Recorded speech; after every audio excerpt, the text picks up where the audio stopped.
हमेशा किसी की शिकायत कर रहे हैं, हमेशा दूसरे की बुराई सोचते हैं, हमेशा किसी के लिए जलन है, तो हमारा चेहरा और हमारा जीवन भी वैसा ही हो जाता है।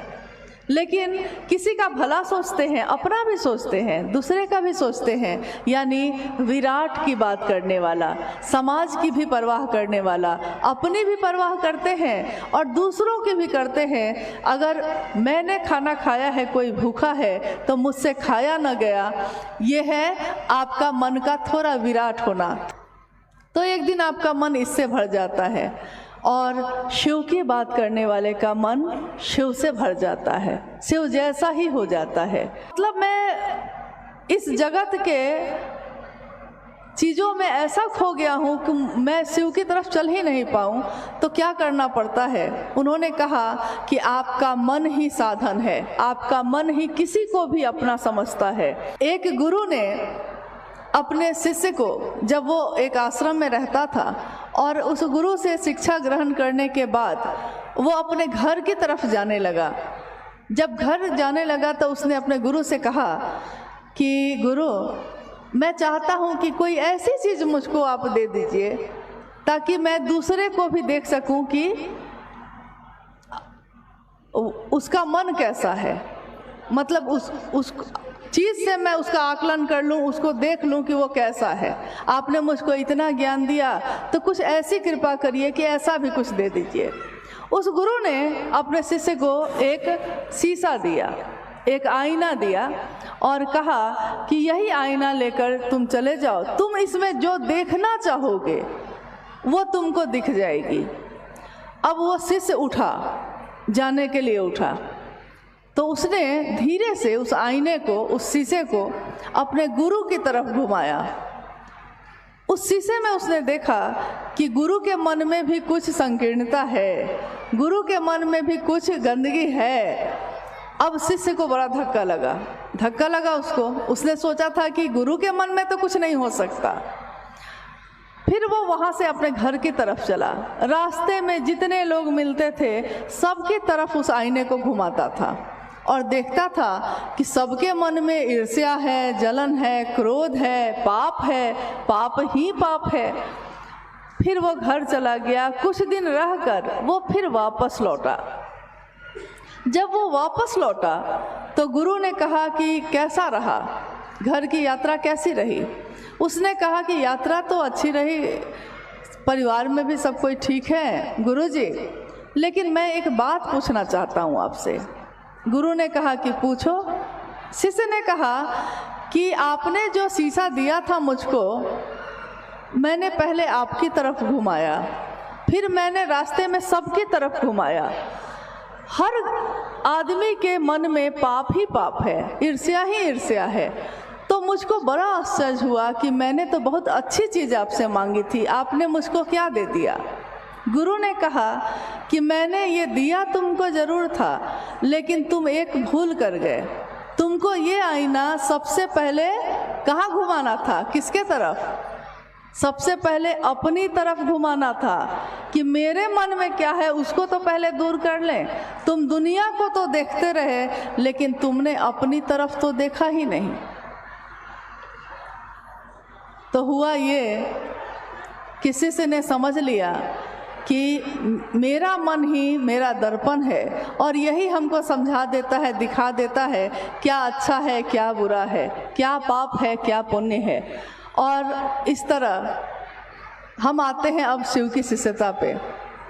तीनों सूत्र, पहले सूत्र में मन ही मन कहना है, दूसरे सूत्र में मन अगर महादेव की परिधि में नहीं होगा, मन अगर महादेव के घेरे में नहीं होगा तो कितनी भी अच्छी बात कही जाए आपके मन में ये प्रवेश नहीं करेगा।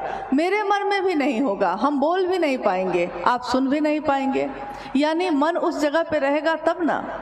कितनी बार हुआ होगा कि आप किसी से बात कर रहे हैं और वो व्यक्ति भी दिखने में लग रहा है कि वो ध्यान से आपकी बात सुन रहा है। थोड़ी देर बाद आप कहते हैं कि अभी जो मैंने आपसे कहा आपने सुना ना? तो वो सामने वाला व्यक्ति कहता है कि अरे मैंने ध्यान नहीं दिया। आप कहते हैं कि अरे आप सुन तो रहे थे सामने बैठ के। उसने कहा कि मेरा मन कहीं और चला गया था। मेरा मन कहीं और चला गया था। यानी कि शरीर में रहते हुए भी मन अगर वहाँ से हट गया तो कोई लाभ नहीं है। ये मन कैसे टिका रहे, ये मन टिकेगा कैसे महादेव पे, क्योंकि इसको अभ्यास नहीं है, इसको अभ्यास है दुनिया में रहने का, महादेव के तरफ टिकने का अभ्यास नहीं है। कैसे टिकेगा? तो हम बात करते हैं अपने लिए भी, क्योंकि खुद भी शिव का शिष्य बनिए और दूसरे को भी प्रेरित करिए, दोनों तरफ शिव भाव भर जाए ऐसी बात करिए।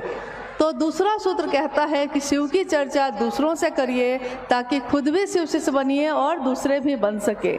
तीसरा सूत्र कहता है कि मन ही मन अपने गुरु शिव को प्रणाम करिए। इसके उदाहरण में जिस दिन साहब ने ये बात समझाई थी, उन्होंने उदाहरण दिया था कि मन ही आपका प्रणाम करता है किसी को। उन्होंने कहा कि एक गांव में एक व्यक्ति गया, उसने देखा कि एक सास और बहू दोनों बैठी हुई है। बहू अंदर से आती है, घर में निकलती है, सास बाहर बैठी है, तो वो बहू अपने सिर पे आंचल लेकर अपनी सास के पैर को बार बार छू के प्रणाम कर रही है। उस व्यक्ति को बड़ा अच्छा लगा। जब सास चली गई उसकी, तो उसने कहा कि आप लगता है अपनी सासू माँ को बहुत मानती हैं, क्योंकि कितने अच्छे मन से आपने अभी प्रणाम किया। तो उस बहू ने कहा कि अरे बहुत तंग है हम भाई, बहुत तंग है इनसे, बड़ा परेशान करती हैं, बड़ा दुख देती हैं। मैं सोचती हूँ हमेशा कि ये कब जाएंगी दुनिया से, लेकिन क्योंकि लौकिकता में सास है मेरी, माँ के बराबर हैं, तो प्रणाम तो करना पड़ता है ना। तो साहब ने कहा कि ऐसा ही प्रणाम उस महादेव को मत कर लीजिएगा, क्योंकि देखने में लगता है कि अगरबत्ती जला के बैठे हैं, फूल चढ़ा रहे हैं, जल चढ़ा रहे हैं, टीका लगाए हुए हैं, गेरुआ वस्त्र पहने हैं, लेकिन मन ही अगर शिव में नहीं है, मन ही नहीं टिका, तो क्या फ़ायदा है। और अगर मन आपका रोशनी से भर जाए तो क्या होता है? मन उजियारा जब जब फैला, जग उजियारा होए, इस उजले दर्पण पे प्राणी देखो धूल न जमने पाए। कहीं धूल न जम जाए दुनिया की। इस आईने को भी पोंछने की ज़रूरत पड़ती है हमेशा, तो महादेव की छवि उसमें दिख सके, महादेव मेरे हैं ये मेरा मन समझ सके।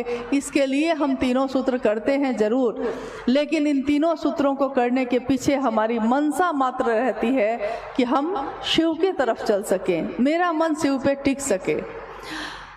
आपके इस जगह पे मुझे लगता है कि ये पहली बार इस तरह का कार्यक्रम आयोजित हुआ है, और अभी दिखने में आ रहा है कि बाहर मौसम काफ़ी ख़राब है। मतलब किसी के लिए अच्छा है, किसी के लिए ख़राब है। देखिए, हर चीज़ किसी के लिए अच्छी होती है, किसी के लिए ख़राब। जिसके पास अच्छा घर है, सुरक्षित है, उसके लिए तो बढ़िया मौसम है, बारिश देखने में अच्छा लगता है। लेकिन जिसकी टूटी फूटी झोपड़ी है, छोटा सा घर है, पानी भर जाता है, उसके लिए यही बारिश दुखदाई भी है। तो किसी के लिए जो अच्छा होता है किसी के लिए बुरा होता है, किसी के लिए जो बुरा होता है किसी के लिए अच्छा होता है।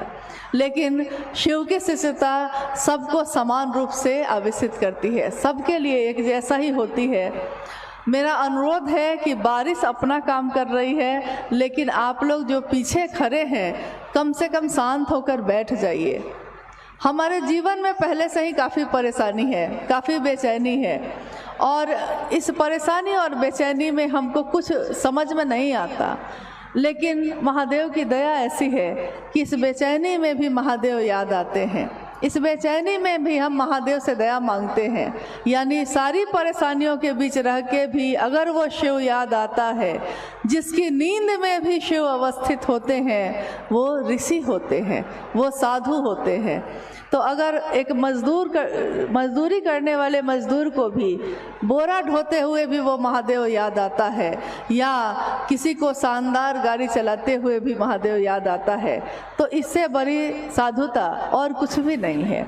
आइए हम लोग कुछ जिज्ञासा पे, अगर आई है आपके यहाँ से कोई प्रश्न, कोई जिज्ञासा, कोई उत्सुकता, तो हम लोग थोड़ी देर उस पर बात करते हैं।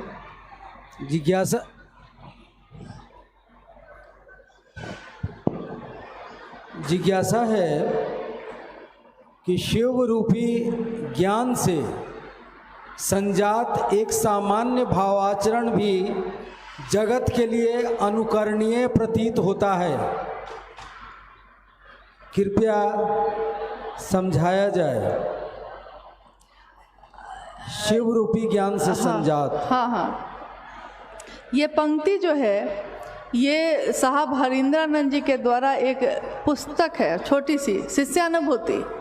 शिष्यानुभूति का अर्थ होता है शिष्य की अनुभूति, यानी एक शिष्य के तौर पे उन्होंने जो समझा जाना है उस अनुभूति को उन्होंने उस किताब में लिखा है, शिव के बारे में लिखा है।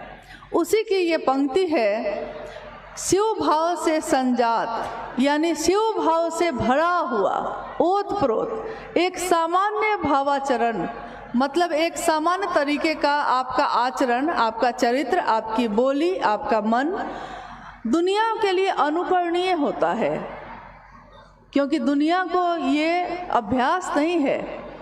तो आपका सामान्य भी अगर आप में झलक है महादेव की, तो वो दुनिया के लोग उसका अनुकरण करते हैं। जैसे एक इंसान का स्वभाव क्या होना चाहिए, एक इंसान का, एक मानव का मूल मानवीय गुण क्या है, उसमें करुणा होनी चाहिए, ममता, स्नेह, सहानुभूति।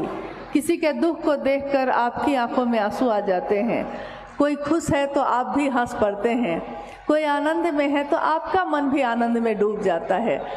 हम लोग कभी कभी कहते नहीं हैं कि शादी किसी की हो रही है लेकिन बेगानी शादी में भी अब्दुल्ला दीवाना, नहीं कहते हैं। शादी किसी की हो लेकिन बाजा बजा है तो सब उसमें नाचने लगते हैं, यानी खुशी। ये मानवीय गुण है, ये एक इंसान का गुण है। लेकिन अभी जिस समाज में हम लोग रह रहे हैं, आपकी खुशी देख के दूसरा दुखी होता है, आपकी उन्नति को देख के दूसरा जलन में पड़ जाता है। तो हमको समझ में नहीं आता हम लोगों को कि एक इंसान का गुण भी हम में से कहाँ गायब हो गया, कहाँ चला गया है। तो जब हम शिव की बात करते हैं तो हम शिव की तरफ देखते हैं। वो शिव कैसा है, वो आनंद की मूर्ति है, वो विश्व मूर्ति होंगी। हमारे मन से जलन की भावना खत्म होगी, हम दूसरे को प्यार करना सीखेंगे, हम दूसरे के लिए अपने शरीर से भी कपड़े उतार के दे सकते हैं। और ऐसा हुआ है, ऐसा नहीं कि ऐसा नहीं हुआ है। कितने ऐसे लोग जब ठंड में कहीं से गुजर रह सकते हैं,